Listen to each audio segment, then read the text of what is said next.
Hello students, welcome back. I hope you must be enjoying my lectures. Now in this session our focus would be on implication and the various types of implication. You'll get to know that basically there are three types of implication: if then, only if and only if. Then we'll be switching to the concept of contrapositive. That means the contrapositive of P implies Q is negation Q implies negation P. And finally we will be discussing the concept of converse. So let's begin. Okay, so now that we have discussed conjunction, disjunction, and we also discussed inclusive and exclusive or, now we'll be switching to the next topic, that is implication. What do you mean by implication and what are the various types of implication? So there are three types of implications basically. First one is if then, if something happens then such and such thing will happen. Only if and only if. We shall discuss all these one by one. First of all, we have if then. This type of compound statement is called conditional statement. Why? If condition A, then condition B. So it is basically called as a conditional statement. Note that the statement if P then Q is denoted by P implies Q, P implies Q or P gives Q. So this is the notation, these symbols you must remember, or this also means the same thing, P implies Q. If P happens then Q will happen, that means P tends to Q, P gives Q or P implies Q. Note that P tends to Q or P implies Q also means when we are using if then statement, that is P gives Q or P implies Q, then it has got various hidden meanings. It means P is sufficient for Q. By the definition itself it is clear. Q is necessary for P. If P then Q means Q is necessary for P, or you can say P is sufficient for Q. In fact, this is just one statement and these are the several ways of writing that statement, and all these statements imply P implies Q. So we have P only if Q, P leads to Q, Q if P, Q when P, and if P then Q. So all these are just different ways of expressing this statement, if P then Q or P implies Q. Note, P implies Q is false only when P is true and Q is false. We will discuss the truth table, then you will realize what do we mean by this. Again we have P and Q, two statements, different cases, true true, true false, false true, false false. So P implies Q means it will be false only when P is true and you are getting Q as false, then the truth value of P implies Q would be false. Else in all the remaining cases the truth value is going to be true. So true true, P implies Q is true, P implies Q, true false is false, false true will be true, and false false is also true. And similarly we can consider Q implies P. So true implies true, true, false implies true will be true, true implies false is false, and false false is true. So the rule basically behind this if then statement is that P implies Q is false only when P is true and Q is false. These concepts are not at all confusing, and once you try to understand the logic behind these concepts, you will be able to solve out questions very easily. You don't really need to sit down and cram up these rules or memorize these rules or cram up these tables also. It directly follows from your logic. Once you understand what do we mean by and, what do we mean by or, inclusive, exclusive or, now implication, then you will be able to solve out and form these truth tables yourself. Next is if and only if. This type of compound statement is called biconditional or equivalence or double implication. Symbolically, P IFF means if and only if is represented by P double-sided arrow Q or P imply if and only if Q. So you express it as P double-sided arrow Q or P implies if and only if Q. This is if and only if. So just try to learn these mathematical definitions, these symbols, right?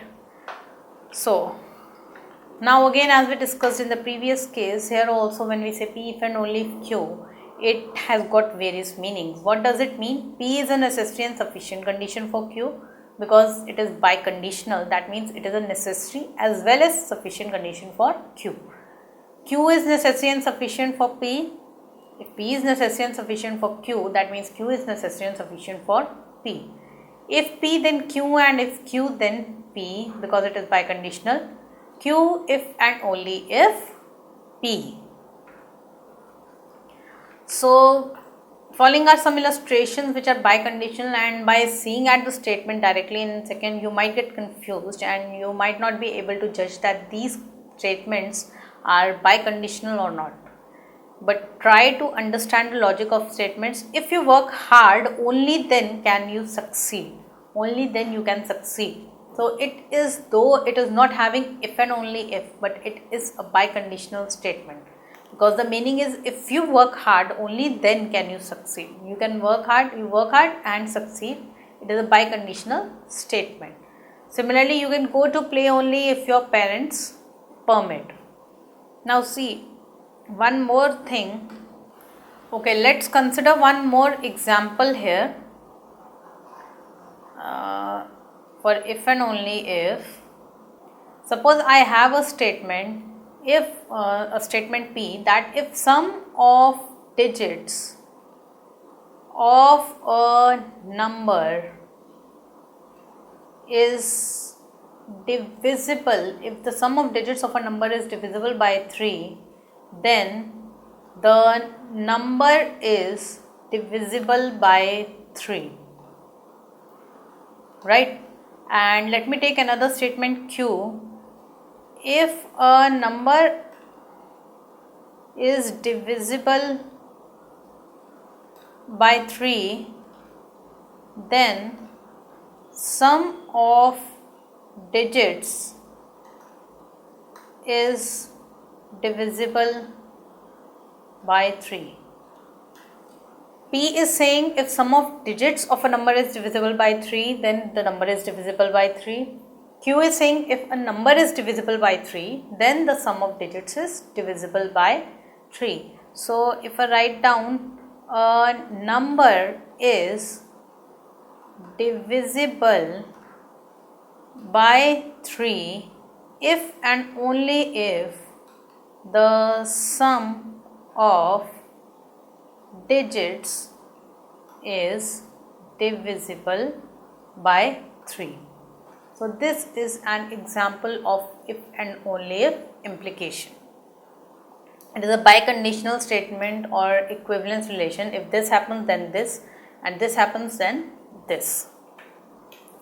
So let's discuss the truth table for this. P and Q, again we have the cases true, true, true, false, false, true, and false, false. Then we have P if and only if Q. So true, true will give you true, true, false, false, false, true, false, false, false, true. That basically means P if and only if Q means that if both of them have the same truth value, then the result would be true, else it would be false.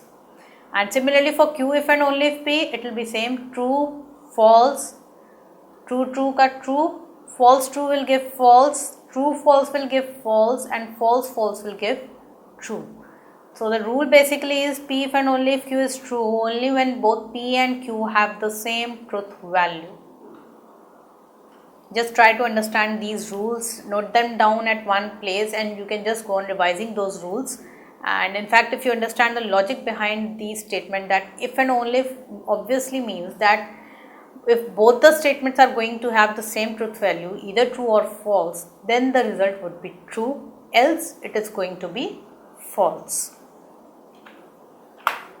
Next we have is another interesting topic, that is contrapositive and converse.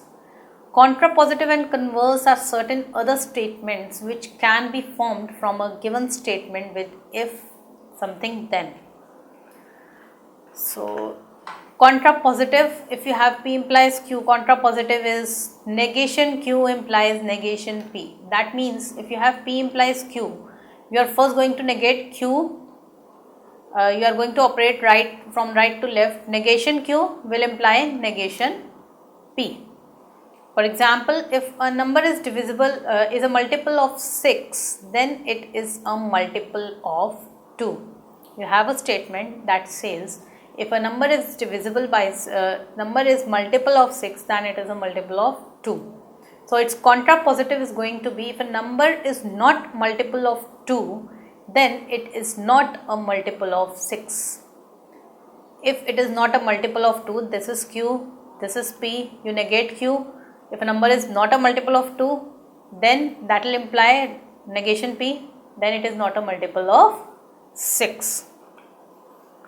Now we have converse. So converse of P implies Q is simply Q implies P. So if the angles of a triangle are equal, then it is an equilateral triangle. So if you need the converse of this statement, then it is going to be, converse is if triangle is equilateral, then the angles of triangle are equal. This is P, this is Q. If angles of triangle are equal, then it is an equilateral triangle. Converse is going to be Q implies P. If it is an equilateral triangle, then the angles of a triangle are equal.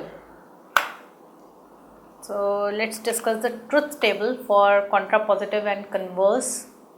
P and Q again same combinations, true, true, true, false, false, true, false, false, right? This does not mean imply, do not get confused. I am just showing the combination that true, true, true, false, false, true, false, false. So P implies Q, as we had discussed, the truth value of this is going to be false only if P is true and Q is false.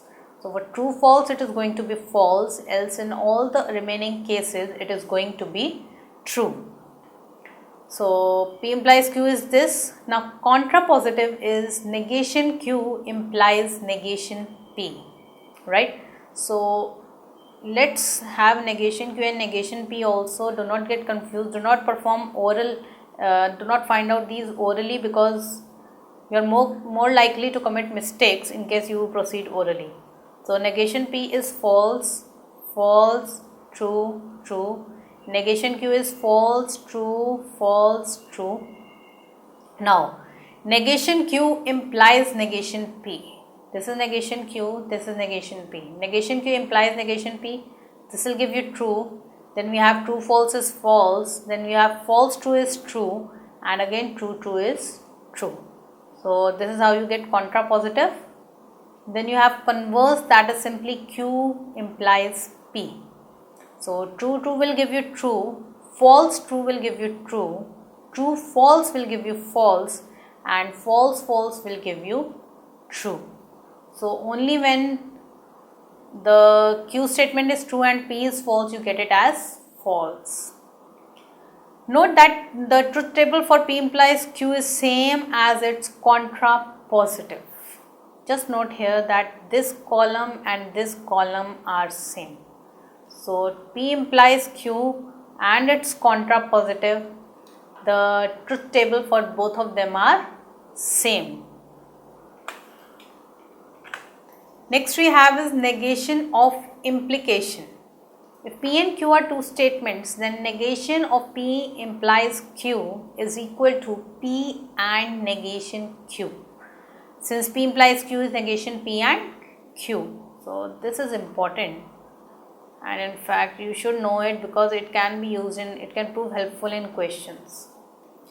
So if P and Q, in fact we'll see it also from the truth table whether these two come out to be equal or not.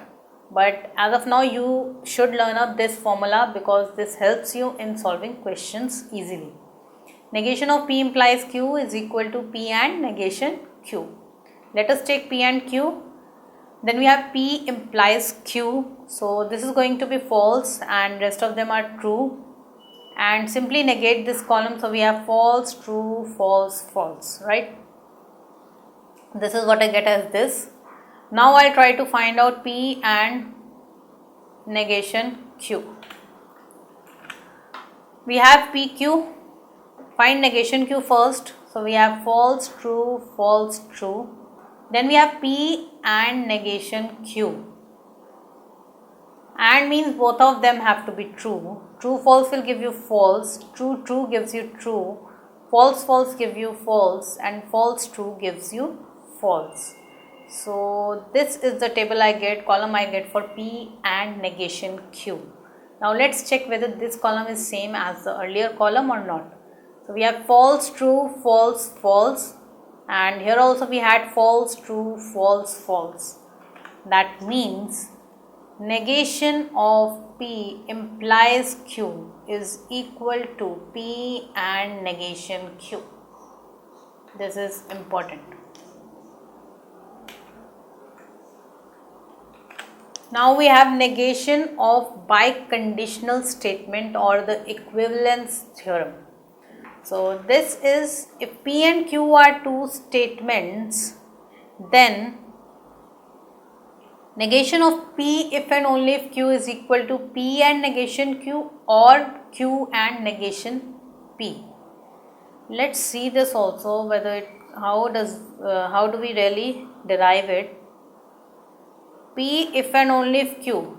If and only if means P implies Q and Q implies P. I'm sure you must be knowing by now, you must have understood if and only if two-way condition, that means P implies Q as well as Q implies P.